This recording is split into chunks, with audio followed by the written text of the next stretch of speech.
तो आज हम करने जा रहे हैं रिप्रोडक्शन इन ऑर्गेनिजम्स। तो प्रीवियस वीडियो में हमने पढ़ा था कि रिप्रोडक्शन ऑर्गेनिज्म में कैसे कौन कौन सा होता है, और बस रिप्रोडक्शन के बारे में उसमें हमने ओवरव्यू लिया था। अब हम स्टार्टिंग से डिटेल में पढ़ेंगे और एनसीईआरटी को कवर करते हुए चलेंगे, और मेरे हैंड रिटन नोट्स मैं साथ में तैयार करते जाऊंगी। तो आपको बस नोट्स बनाते जाने जैसे मैं एक्सप्लेन करते जा रही हूँ, और नोट्स बनाने, उसके बाद एनसीईआरटी रीड करनी है। इतना इनफ होगा। तो ये वर्ड्स और नीड दोनों के लिए बहुत इंपॉर्टेंट चैप्टर है। तो सबसे पहले आते हैं लाइफ स्पैन पे। लाइफ स्पैन क्या होता है? Period from birth to natural death of an organism is known as life span. जब किसी ऑर्गेनिज्म का बर्थ हो जाता है और उसके बाद जब उसकी डेथ होती है, उसके बीच में उसने कितने साल वो जिंदा रहा या जिया, उसको क्या बोलते हैं? उसका लाइफ स्पैन। अब यहाँ पे कुछ जो एनसीईआरटी के ऑर्गेनिजम्स हैं उनका लाइफ स्पैन दिया है। जैसे एलिफेंट के यहाँ 60 to 90 ईयर्स, रोज का 5 से 7 ईयर्स, डॉग का 20 to 50 ईयर्स, बटरफ्लाई का 1 to 2 वीक, क्रो का 15 ईयर्स। हाँ, ये क्रो से एक बात याद आई कि एनसीईआरटी की एक लाइन है, उसमें लिखा हुआ है कि देखिए इनका जो लाइफ स्पैन होता है वो उनकी साइज़ पे बिल्कुल डिपेंड नहीं करता है। क्योंकि क्रो का साइज़ देखिए, क्रो और पैरट देखिए, पैरट का 140 ईयर्स और क्रो का 15 ईयर्स। क्रो और पैरट का साइज़ बिल्कुल सिमिलर होता है, बट क्रो का जो लाइफ स्पैन होता है वो 15 ईयर्स होता है और पैरट का 140 ईयर्स। तो इसलिए इनका लाइफ स्पैन इनके साइज़ पे बिल्कुल डिपेंड नहीं करता। ठीक है, अब हम पढ़ेंगे रिप्रोडक्शन होता क्या है, और ये कुछ इम्पॉर्टेंट टर्म्स इम्पॉर्टेंट है लाइफ स्पैन ऑर्गेनिजम्स के, तो ये आप याद कर लीजिएगा। अब हम पढ़ेंगे रिप्रोडक्शन दो टाइप का होता है, एक ए सेक्शुअल और एक सेक्शुअल। देखिए, ए सेक्शुअल में क्या होता है? सिंगल पेरेंट विद और विदाउट गैमीट फॉर्मेशन। इसमें बिना गैमीट फॉर्मेशन के जब पेरेंट रिप्रोड्यूस करता है उसको क्या बोलते हैं? Asexual reproduction. और सेक्शुअल में क्या होता है? Involvement of two parent, fusion of male and female gamete. जो जाइगोट की फॉर्मेशन करता है मेल और फीमेल गैमेट्स मिलकर, उसमें उसे क्या कहते हैं? Sexual reproduction. अब ए सेक्शुअल को हम डिटेल में पढ़ेंगे। देखिए, मैं साथ में एनसीईआरटी कवर करते जा रही हूँ। जैसे जैसे टॉपिक्स एनसीईआरटी में दिए गए हैं, मैंने पहले ये सारी डिटेल आपको बताई थी। और हाँ, एक और चीज़ जो एनसीईआरटी की बहुत ही इंपॉर्टेंट लाइन है, no individual is immortal except single celled organism. तो सिंगल सेल के अलावा कोई भी ऑर्गेनिज्म इमॉर्टल नहीं होता। ठीक, तो ये सारी हम एनसीईआरटी कवर करते जा रहे हैं। उसके बाद हमने जो एनसीईआरटी का पढ़ा था, लाइफ स्पैन वगैरह, ये सारी सबका दिया है, तो आपको ये याद कर लेना है। रिप्रोडक्शन कितने टाइप का होता है मैंने बता दिया है, ए सेक्शुअल और सेक्शुअल। तो हमने ए सेक्शुअल के, अब एक सेक्शुअल को हम डिटेल में पढ़ेंगे। जो लिखा है ए सेक्शुअल रिप्रोडक्शन में, एक टर्म बहुत इंपॉर्टेंट दी है एनसीईआरटी में, क्लोन। क्लोन किसको बोलते हैं? जो morphologically and genetically similar individual होते हैं उनको क्लोन बोलते हैं। ठीक है, अब देखिए, इसमें बहुत सारी एनसीईआरटी पूरी भरी पड़ी है। मैं क्या कहते हैं, जो सिर्फ इम्पॉर्टेंट है वही लाइंस आपको बताऊंगी एनसीईआरटी की। देखिए, बाइनरी फिजन जो होता है वो किस में होता है? इन सब में एसेक्सुअल रिप्रोडक्शन होता है। बाइनरी फिजन जो है, फिजन मेथड होता है अमीबा और पैरामीशियम में। बर्डिंग जो होता है हाइड्रा और यीस्ट में होता है। कोनिडिया का फॉर्मेशन होता है फंजाई में, और गैम्यूल्स फॉर्मेट होते हैं स्पॉन्जेस में। तो ये रहे हमारे एसेक्सुअल रिप्रोडक्शन के एग्जाम्पल। अब देखिए, एसेक्सुअल रिप्रोडक्शन क्या होता है? इन एसेक्सुअल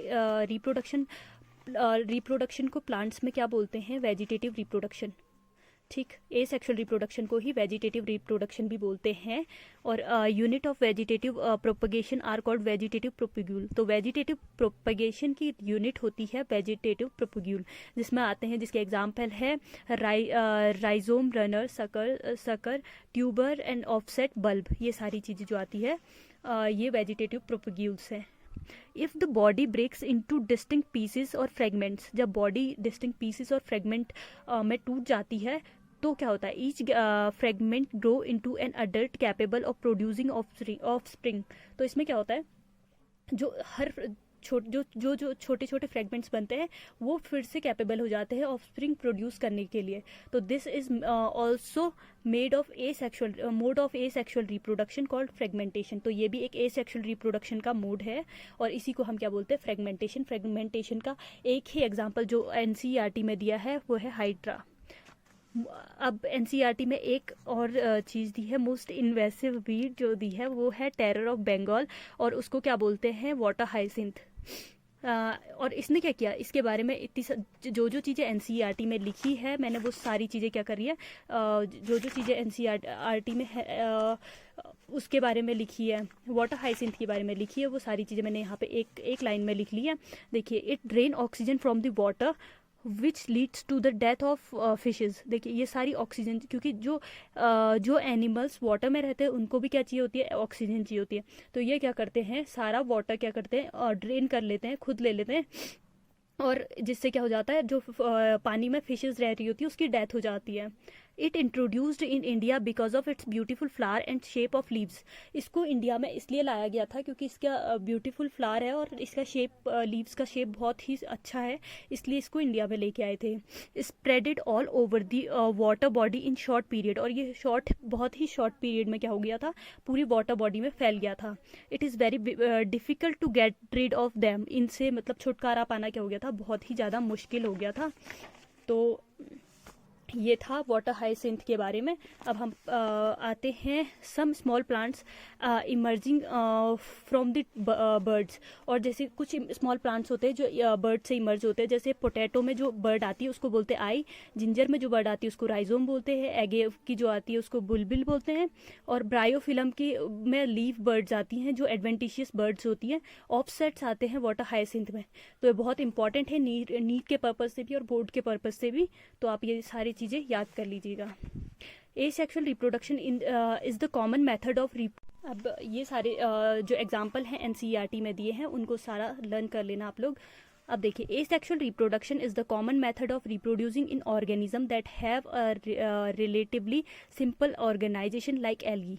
ठीक है, एसेक्सुअल और रिप्रोडक्शन उनमें होता है जिसमें सिंपल ऑर्गेनाइजेशन होता है, जैसे सबसे सिंपल प्लांट्स जैसे एल्गी। ठीक, तो इनमें देखिए और एल्गी और फंजाई, ठीक है, ये दोनों में मोस्ट सिंपल प्लांट्स जो हैं ये हैं, इनमें क्या होता है, एसेक्सुअल रिप्रोडक्शन होता है। और देखिए that they have shifted to sexual method of reproduction just before the onset of adverse condition. देखिए जो ये लोअर प्लांट्स होते हैं ये एडवर्स कंडीशन में नहीं रह पाते, इसलिए ये भी क्या कर रहे हैं, धीरे धीरे शिफ्ट हो रहे हैं सेक्सुअल रिप्रोडक्शन की ओर।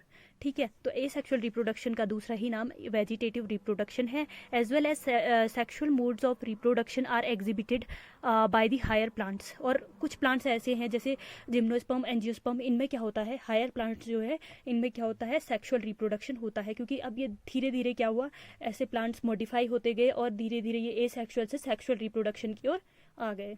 On the other hand, only sexual mode of reproduction is presented in the most of the animals. और एनिमल्स में क्या होता है, मोस्ट ऑफ द एनिमल्स में क्या होता है, only sexual mode of reproduction होता है, उसमें एसेक्सुअल रिप्रोडक्शन नहीं होता है। तो ये था एसेक्सुअल रिप्रोडक्शन के बारे में। अब हम नेक्स्ट वीडियो में पढ़ेंगे सेक्सुअल रिप्रोडक्शन के बारे में, और हम धीरे धीरे ऐसे सारी एनसीईआरटी कवर करते जाएंगे। तो आप रिवीजन करते रहें और एनसीईआरटी रीड ज़रूर कीजिए।